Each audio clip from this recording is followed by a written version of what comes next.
Bonjour mes amis. La réussite des méchants est une question qui ne trouve pas de réponse satisfaisante. Aussi est-il recommandé de ne pas la poser. Mais comme elle me taraude, je la pose tout de même. Et faute de trouver une réponse satisfaisante, j'aurai au moins réfléchi, et cela est bon pour la santé de mon âme. Lorsque je lis dans le psaume 73, je voyais le bonheur des méchants. En effet, ils sont à l'abri de ces coups qui amènent la mort, et leur force demeure intacte. Ils n'ont pas leur part des misères humaines, ne subissent point les maux qui atteignent les autres. J'ai du mal de comprendre, parce que le méchant qui roule à gauche se tuera. S'il mange et boit comme un porc, il tombera malade. S'il vole ou tue, quelqu'un va se venger. Le sage Salomon n'a-t-il pas constaté que le sot et le sage ont le même sort? Il n'y a pas de différence entre eux.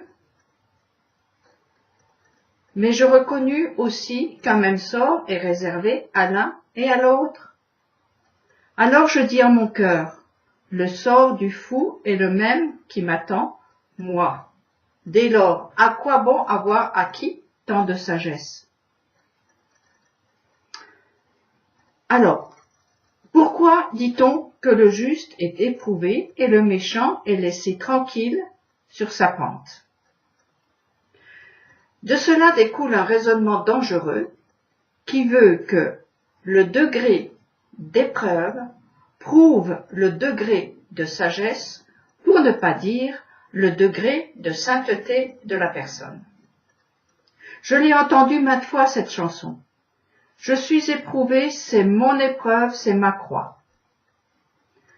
La souffrance ayant ainsi acquis une vertu christique qui va me rapprocher du salut.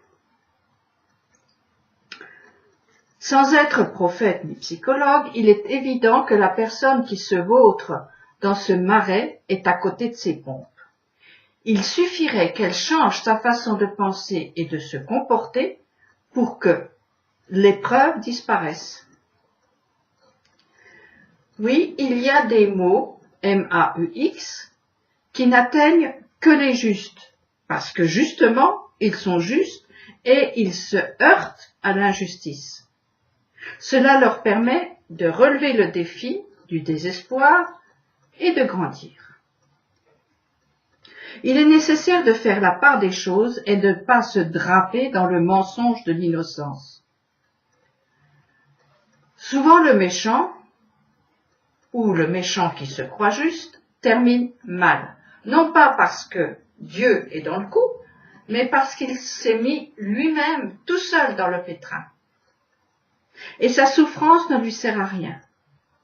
Il l'a subie sans en tirer du bien, et c'est là son cauchemar. Sa figure est longue comme un jour sans pain. Alors que le juste qui souffre en tire une lumière qui l'éclaire de l'intérieur. Lui seul le sait et le vit. Mais ses yeux brillent d'une lumière secrète. J'en reviens toujours aux paroles du prophète Agé. Appliquez votre attention à votre manière d'agir. Vous avez semé beaucoup pour récolter peu. Vous mangez sans être rassasié. Vous buvez sans avoir tout votre sou. Vous mettez des vêtements, mais ils ne vous donnent pas de chaleur. Et celui qui se loue pour un salaire gagne le salaire pour une bourse trouée. Ainsi parle l'Éternel Sébaoth, appliquez votre attention à votre manière d'agir. Réfléchissez avant de vous couvrir de feuilles de figuier. Êtes-vous juste dans votre façon d'agir et de penser? Si c'est le cas, alors d'accord. L'épreuve est là pour plus de bien.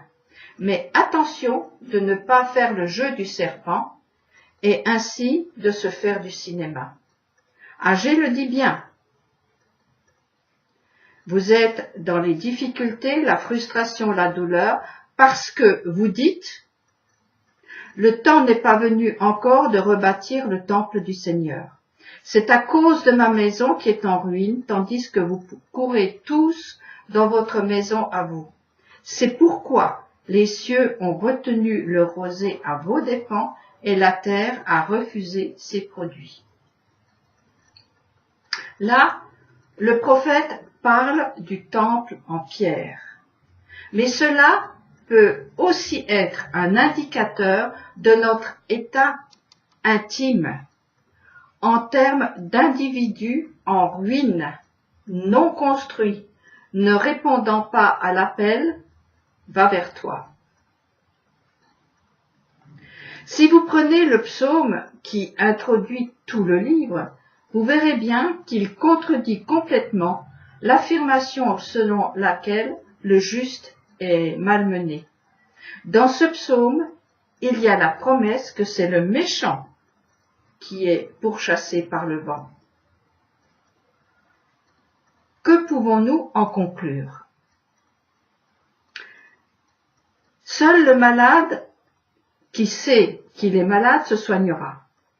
Il fera tout pour réparer, reconstruire, faire en sorte de relever les ruines.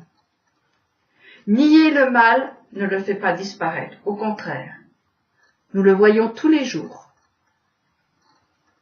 Ce qui fait disparaître le mal, c'est au contraire de le regarder en face et de viser son point faible, comme l'a fait David face à Goliath. Se reposer sur ses lauriers, entrer dans l'autosatisfaction du travail accompli, peut devenir source de souffrance, et pourtant, rien de mal n'a été fait. Job est le type même du juste parfait qui maîtrisait tout. Même la vie de ses enfants était purifiée préventivement, au cas où. Pas étonnant qu'il se pose la question « Qu'ai-je fait de mal ?»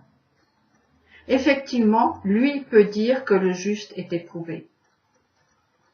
Mais il n'en a jamais tiré une quelconque vertu, puisqu'il voulait à tout prix en sortir.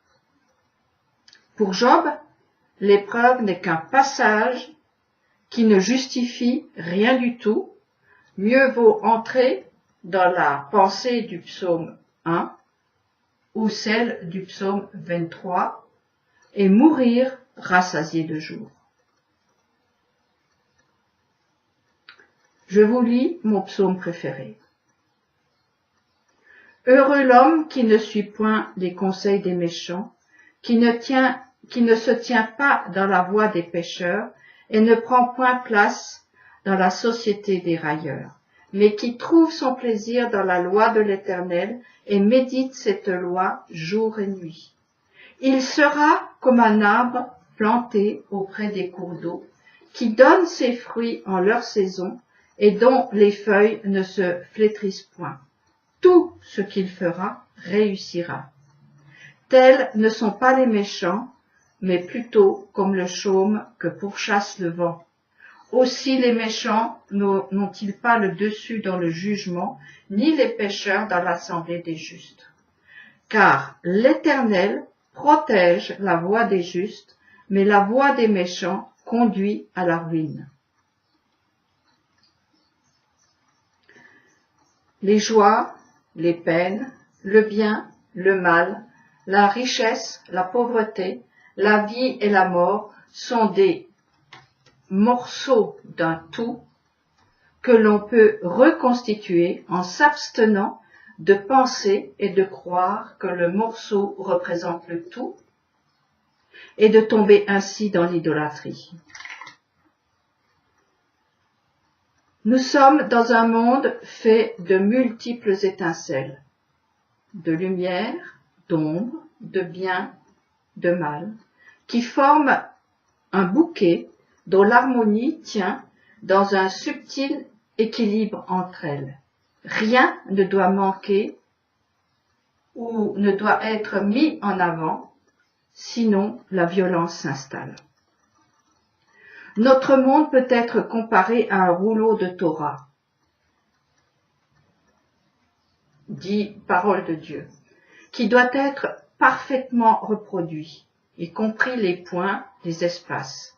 Et si par inadvertance, la grandeur d'une lettre n'est pas conforme, tout le livre est déclaré pasoul, invalide. Au final, il me semble plus que hasardeux de voir une vie remplie de roses comme le signe d'une bénédiction bien méritée, et une vie pleine de difficultés comme le signe d'une attention divine privilégiée. Confie-toi en l'Éternel de tout ton cœur, mais ne te repose pas sur ton intelligence. Dans toutes tes voies songe à lui, et il aplanira ta route. Ne te prends pas pour un sage, crains l'Éternel et fuis le mal, nous dit le sage Salomon.